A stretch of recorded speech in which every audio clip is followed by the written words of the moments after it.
I'm Christine Frizzau in Washington. President-elect Donald Trump's choice to lead the Federal Communications Commission has yielded praise and criticism for his stated goals. Brendan Carr says he wants to deregulate much of the broadcast industry, but at the same time, more heavily regulate major technology companies.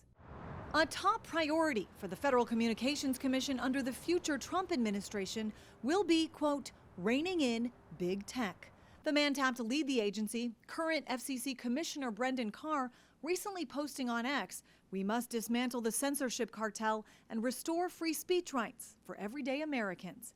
Despite a more hands-off approach recently by companies like Meta, which owns Facebook and Instagram, Republicans have long insisted big tech censors conservative voices, blocking or suppressing content related to Hunter Biden's laptop or COVID-19 vaccine policies, which some government officials worried would lead to more transmission of or death from the virus. As a conservative, I do think that there is a role for the government to play with respect to content moderation. In other realms, Carr has promoted deregulation, with industry leaders celebrating his appointment as a boon for business, and recently accused NBC of violating the equal time rule when Kamala Harris appeared on Saturday Night Live just before the election. And I'm just here to remind you, you got this. In response, the network gave Trump TV time following a NASCAR race. Just remember, Kamala and her friends broke it.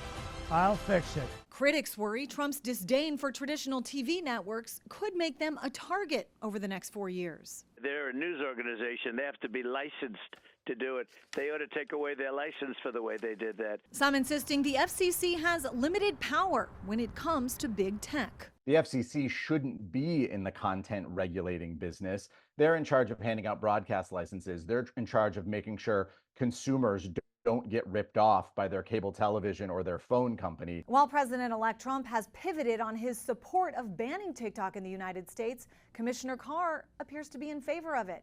As the author of the FCC section of Project 2025, he details the national security threat it and Chinese telecom as a whole poses to the country.